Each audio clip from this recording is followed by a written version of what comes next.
반갑습니다. 이반영입니다. 오늘은 우리가 창의적 공학 설계를 하는 데 있어서 우리가 그 발상 도구에 대해서 몇 가지 예제를 우리가 보도록 하겠습니다.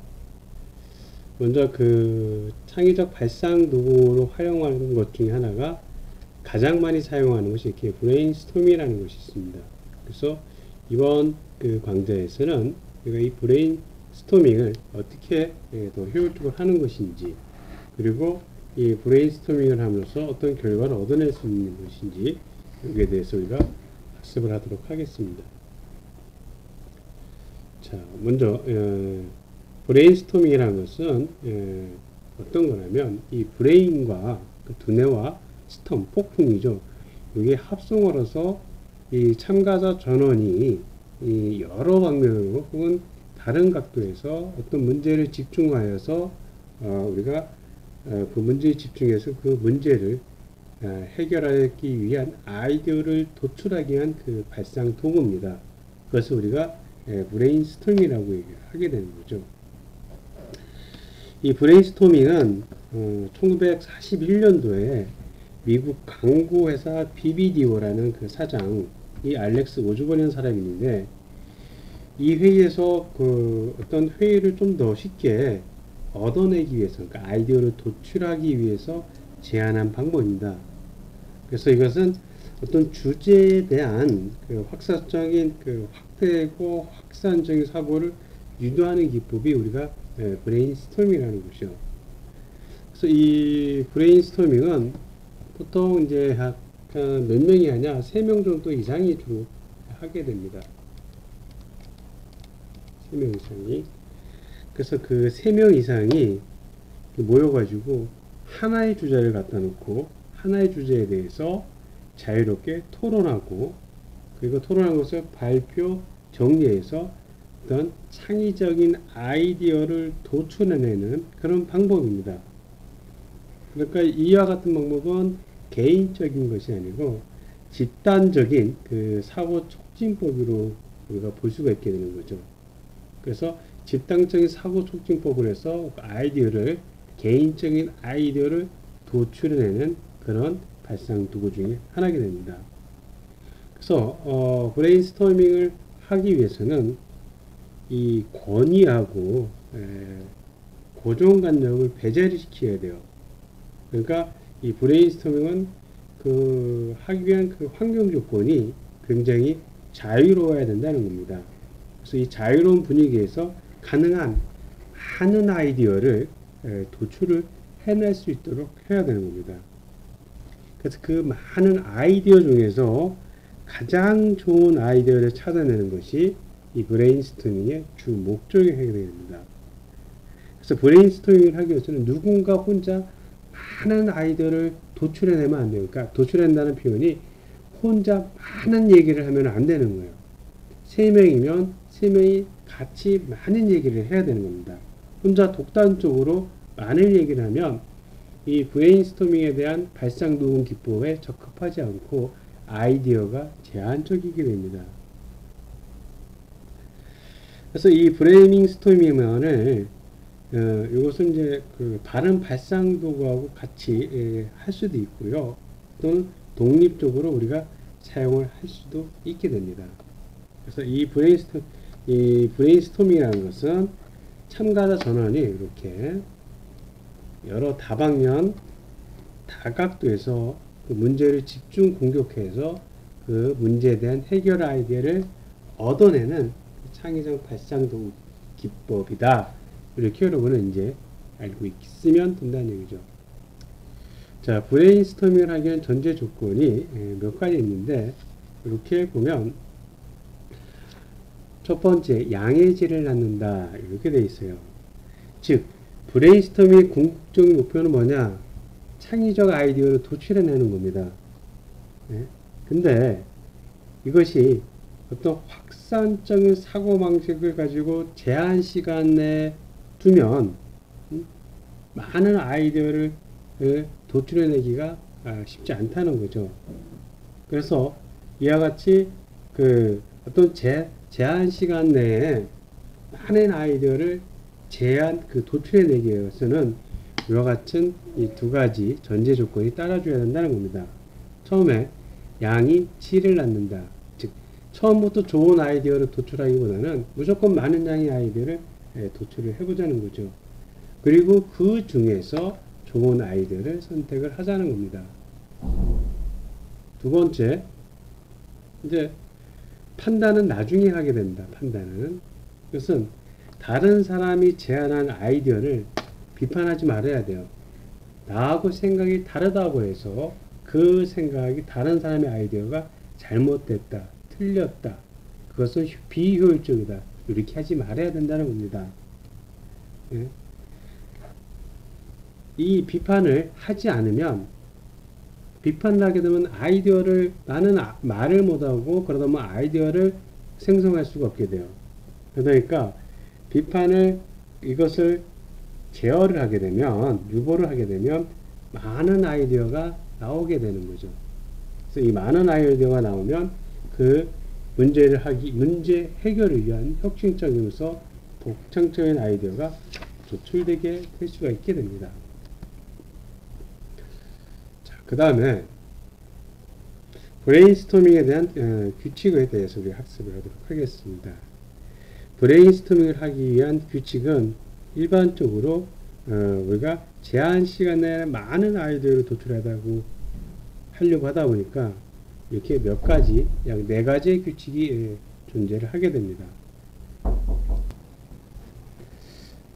자, 브레인스토밍의 규칙에 보면 이제 이렇게 질보다 양, 그 다음에 비판 금지, 그 다음에 자유분방 뒷장에 나오죠. 이제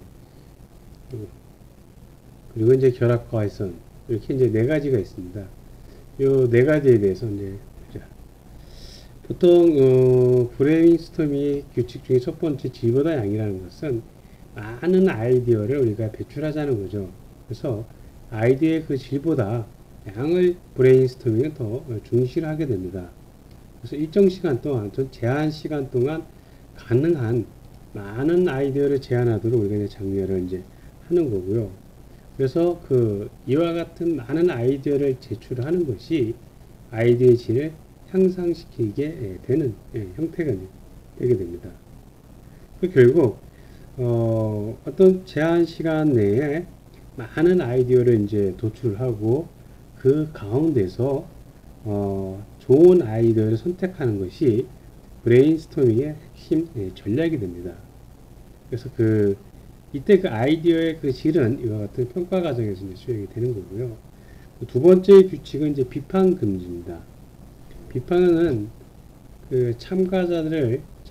비판을 하게 되면 참가자들의 얘기할 수 있는, 아이디어를 제출할 수 있는 그런 생각을 위축시키게 되죠. 그러다 보니까 이와 같은 창의적인 아이디어 제안을 어렵게 만들게 됩니다.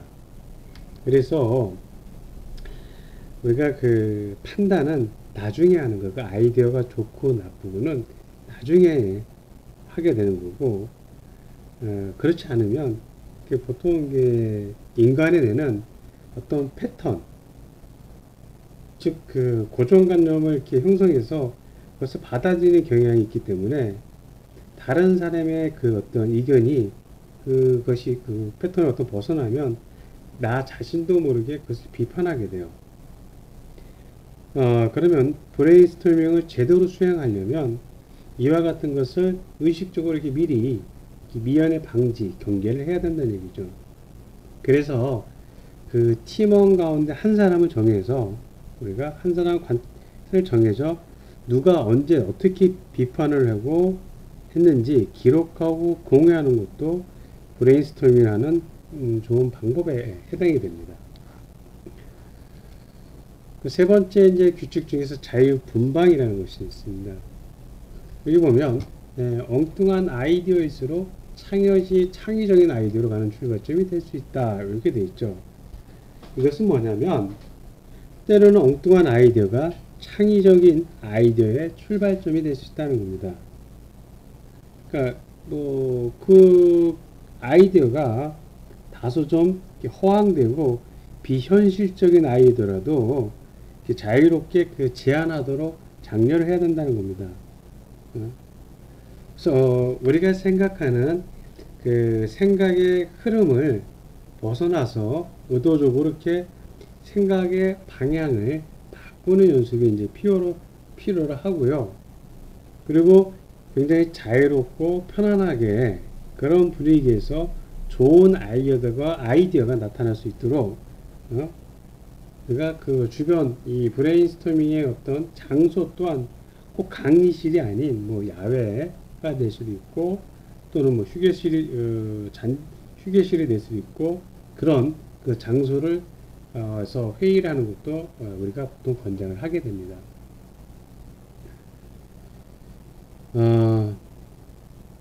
이런 거죠. 이렇게 신발에 이제 우산을 씌워서 이제 여기 들적게.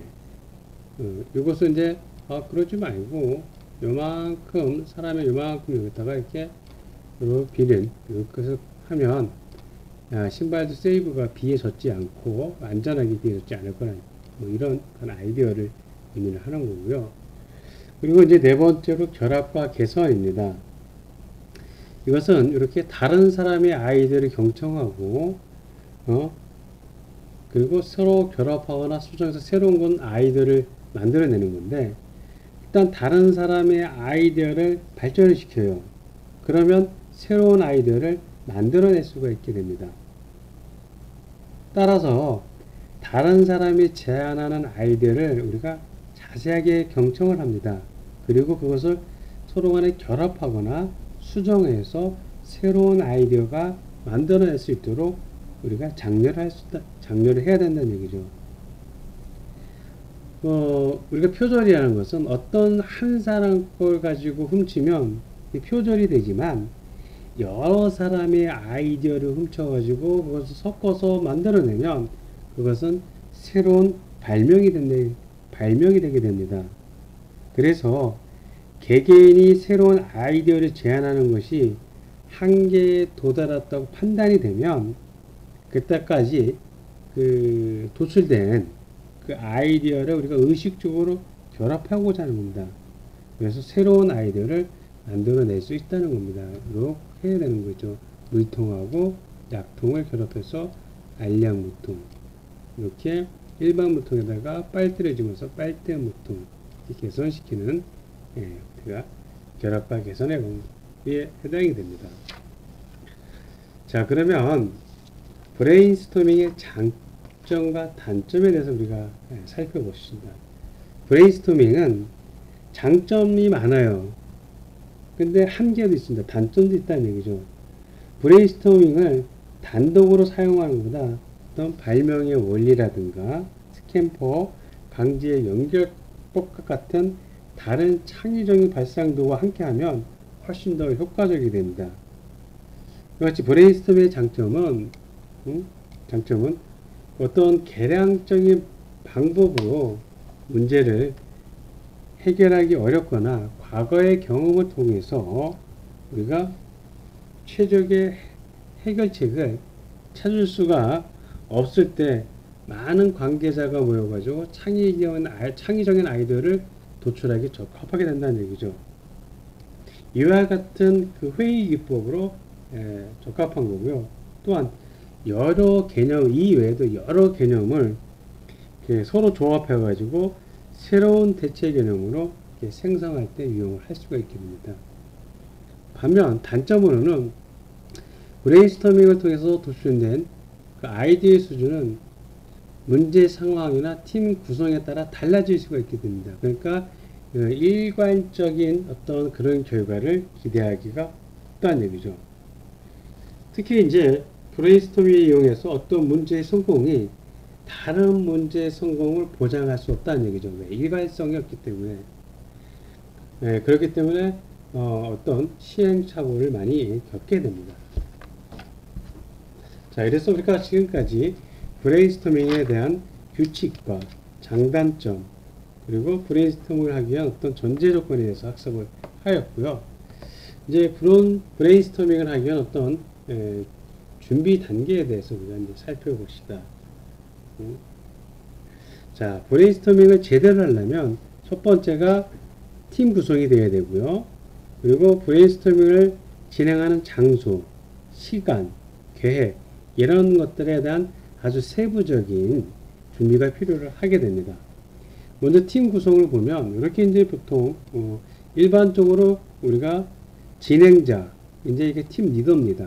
진행자가 한 명, 그리고 기록할 수 있는 기록자 한두 명, 이렇게 해서 총 6에서 30명 정도 내외로 구성을 하는 것이 좋다는 거죠. 물론 이렇게 팀 구성할 때는 남학생과 여학생의 남녀의 비율을 적절하게 고려하는 것도 좋습니다. 그리고 특히 상상력이 풍부하고 그리고 혁신적이고 미래지향적인 성격을 가진 사람을 포함하는 것이 또 좋게 됩니다. 우리가 실제로 제품을 개발하는 경우에는 소비자가 또 들어가고 판매자도 들어가고 공정관리자도 들어가고 설계자도 들어가고 생산하는 사람도 들어가고 이와 같이 제품 개발, 생산, 판매와 관련된 관계자들이 모두 참여하시는 것이 좋다는 거죠. 그래서 브레인스토밍의 목적, 배경, 이와 같은 시간, 계획 이런 것들이 기록된 이 브리핑 자료를 팀 구성에게 미리 배포하는 것이 좋게 됩니다. 두 번째, 브레인스토밍을 하기 위한 장소입니다. 보통 이제 장소는 아이디어를 우리가 풍부하게 낼 수 있는 편안한 장소가 있으면 좋을 거란 얘기죠. 즉, 가능한 새롭고 이렇게 아름답고 편안한 장소를 선택하는 것이 좋게 됩니다. 보통 어떤 익숙한 강의실이나 사무실 같은 딱딱한 어떤 일상 공간에서 벗어나면 이 새로운 장소에서 자유로운 기분으로 브레인스토밍을 진행하면 훨씬 더 효과적이기 때문에 그렇게 됩니다. 그리고 이제 시간 계획은 보통 브레인스토밍을 하기 위해서는 반드시 하나의 주제를 한정해야 됩니다. 하나의 주제를 선정을 가지고 우리가 브레인스토밍을 해야지 여러 개의 주제를 가지고 브레인스토밍을 하게 되면 목표의 흐름이 흩어지게 됩니다. 그래서 뭐 회의 시간은 보통 이렇게 집중할 수 있는 오후보다는 오전 시간이 더욱더 효과적이고요. 이럴 때는 충분한 시간을 가지고 우리가 잡아서 진행을 해야 됩니다. 또한 미리 언제쯤 끝날 거야, 그 종료 시간을 미리 공지해 주는 것이 더 효과적이라는 거죠. 그리고 브레인스토밍을 하기 위한 준비물은 뭐 여러 가지가 있습니다. 이렇게 종이석도 이렇게 사무용 기구가 있고요. 보통 이 이외에도 이렇게 이제 뭐 하이테크 도구라는 것이 있죠. 하이테크 도구라는 것을 사용하면 그 브레인스토밍을 통해서 도출된 아이디어를 편리하게 기록하고 공유할 수 있습니다. 그래서 보통 이제 그 하이테크 도구는 이렇게 우리가 소프트웨어하고 하드웨어로 구분을 하게 되는데요. 보통 이제 하드웨어 하면 하이테크 부대의 그 하드웨어면 뭐 스마트 보드라든가 노트북 이런 걸 갖고 있는 뭐 갤럭시 탭, 아이패드, 태블릿 PC, 스마트폰 그와 같은 것이 이제 하이테크의 그 하드웨어고, 소프트웨어는 보통 이제 뭐 싱크와이즈, 뭐 마인드맵, 노트맵 이와 같은 작성할 수 있는 프로그램을 이미 하게 됩니다. 이와 같은 그 하이테크 도구를 이용하면 브레인스토밍을 하기 위한 훨씬 더 유익하고 적절한 형태를 진행을 할 수가 있게 됩니다. 자, 브레인스토밍에 대한 그 절차가 이렇게 8가지가 이제 있게 되는 거죠. 첫 번째, 팀 구성을 하게 됩니다. 그래서 주제에 따라서 인원수 6에서 10명, 그때 팀 리더도 있고 기록자도 있어야 되고, 두 번째, 진행자와 기록자를 선정을 합니다. 그래서 브레인스토밍 규칙을 잘 숙지하고 있으며 그 진행이 원활하게 할 수 있는 리더가 필요하게 되고요. 그 다음에 그 기록을 선정할 수 있는 선택할 수 있는 형태가 되고요. 그 세 번째가 문제 공지 및 목표 설정을 해줘야 됩니다. 그래서 진행자가 브레인스토밍에서 다룰 문제를 정확하게 설명을 합니다. 그래서 배경을, 백그라운드를 설명하고 목표를 설정을 하게 됩니다. 그리고 이제 이 진행자가 브레인스토밍을 하기 위한 네 가지 규칙을 이제 환경을 시킨다. 웜업을 하게 되는 거죠. 그래서 5번째, 6번째, 7번째, 8번째까지 아이디어를 도출해내면서 아이디어를 선정해서 이제 다듬게 되는 거죠.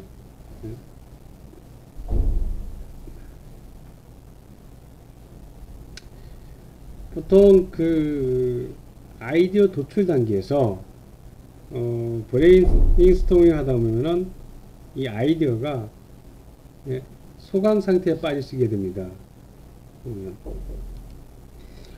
그래서 5단계 정도에 오게 되면 이제 우리가 브레인스토밍 하다면 어떤 소강 상태에 이제 도달하게 돼요. 이럴 때 이제 우리가 다른 발상 도구를 이제 적용을 해서 새로운 아이디어를 도출할 수 있는 그런 방법이 될 수도 있고요. 근데 그때 그 도출된 아이디어는 이렇게 하이테크 도구로 기억하면서 공유하는 것이 더 효과적이 될 수 있다는 겁니다.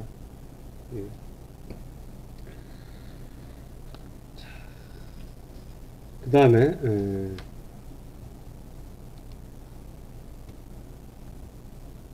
브레인스토밍 진행자의 역할에 대해서 먼저 봅니다. 자, 중요한 거죠. 브레인스토밍의 진행자 또는 팀 리더가 브레인스토밍의 성패를 좌우하게 됩니다. 그래서 브레인스토밍의 진행자는 그 브레인스토밍에 대한 결과를 아이디어를 도출해내는 데서 굉장히 중요한 역할을 우리가 하게 됩니다. 그러면 진행자가 갖춰야 할 것은 뭐냐면 이렇게 팀원에게 해결하는 문제와 목표를 뚜렷하게 설명을 해야 되고요. 그리고 팀원에게 브레인스토밍의 규칙적인 것을 상기를 시켜야 되게 됩니다. 그리고 기록자의 역할을 병행할 수도 있고요. 그리고 팀원이 그 문제에 집중하도록 독려를 하게 됩니다. 그리고 브레인스토밍 규칙이 잘 지켜지고 있도록 감독을 하고 조율을 할 수 있어야 되고요. 그리고 진행자의 의견이 브레인스토밍 결론에 큰 영향을 끼칠 수 있기 때문에 아이디어 도출에 직접 참여하지 않습니다. 근데 만약에 진행자가 팀원과 동등한 관계라면 이제 참여 가능하고요. 아이디어가 지엽적이기 때문에 논의 방향을 우리가 전환을 시켜야 됩니다. 그래서 다양한 아이디어가 도출되도록 유도를 하고요. 마지막에 정해진 시간에 종료할 수 있도록 브레인스토밍을 시간 관리를 하게 되는. 그래서 브레인스토밍을 하기 위해서는 진행자와 리더를 선택하는데 이와 같은 리더의 역할이 굉장히 중요하게 되는 거고요. 뭐 이와 같은 것은 이제 브레인스토밍을 하기 위한 어떤 기록자가 어떤 샘플 형식을 이제 하게 되는 거고요. 그래서 브레인스토밍에 대한 결과를 이제 적는 어떤 기록 양식이 이제 쭉 이렇게 있게 됩니다. 그래서 보통 이제 브레인스토밍의 결과는 우리가 이렇게 앞에서 1차적인 브레인스토밍 기록 양식과 2차 브레인스토밍 기록 양식을 이렇게 구분하여 작성하는 것이 좋습니다.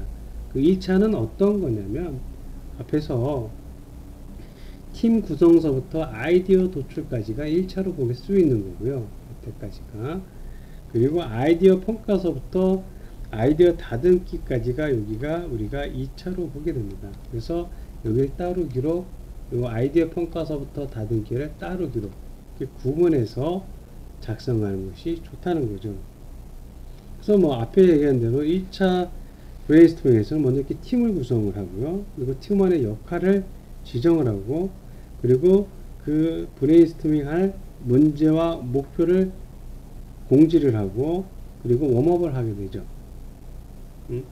그래서 이 1차에 대한 걸 이거 다 자유롭게 이렇게 적게 됩니다. 아이디어 도출을 하게 하는 것을.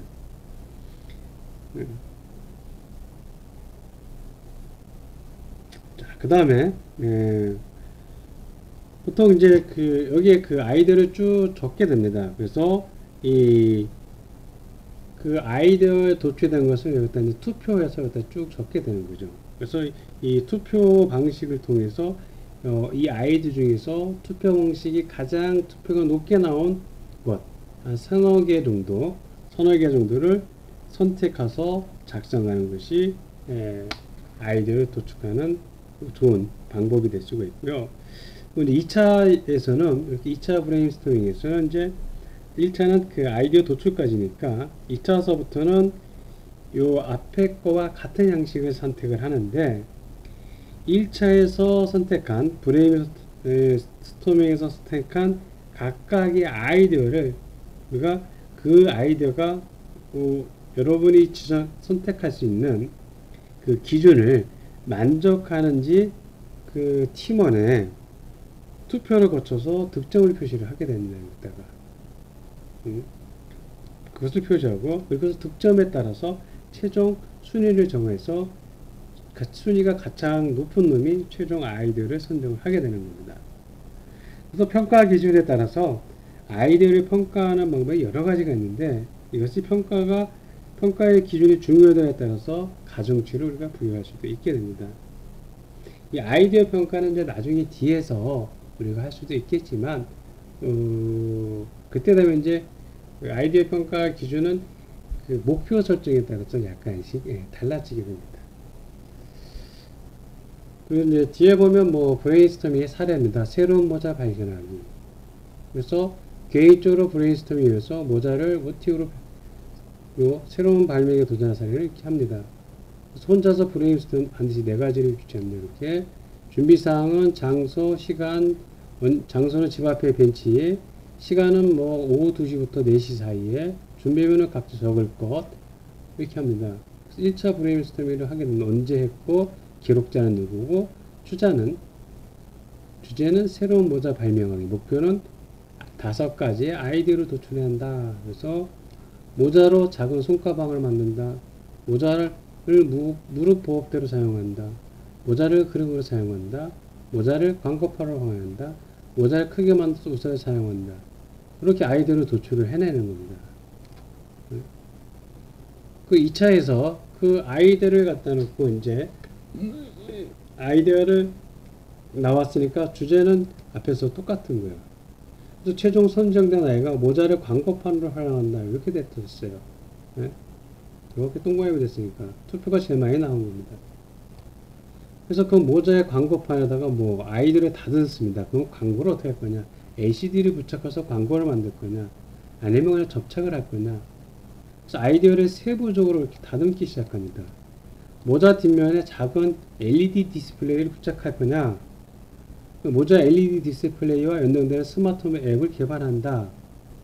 그래서 뭐 앱에서 광고 문구를 입력하면 모자에 LED 디스플레이 나타난다. 그래서 광고 문구가 스크롤되어 긴 문장으로 나타납니다. 이렇게 아이디어를 우리가 도출해낼 수 있다는 얘기죠. 그리고 또 뭐 사례 2에 보면 신개념 알람시계 발명하기 이렇게 돼 있죠. 그래서 이와 같이 이제 뭐 같은 형태도 있고요. 그래서 아마 여러분들도 팀 프로젝트를 해서 브레인스토밍에 대한 한 사례를 통해서 만들어내는 그런 예제를 한번 아마 과제로 제출해 주면 좋을 것 같고요. 근데 과제로 제출하도록 하겠습니다. 하나만 더 보면 어떤 거 볼까요?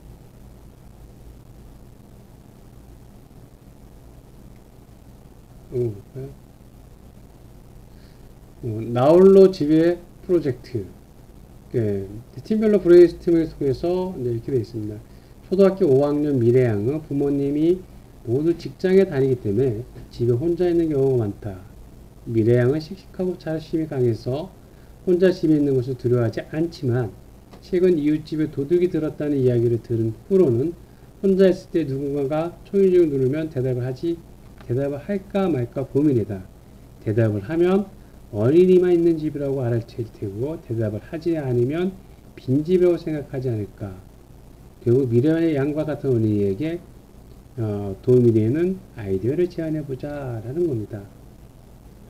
그래서 이제 준비사항을 이렇게 주어져 있죠. 팀 구성하고 장소는 어디서 하고 시간은 언제부터 언제까지 하고 그리고 기록할 것들을 설정을 합니다.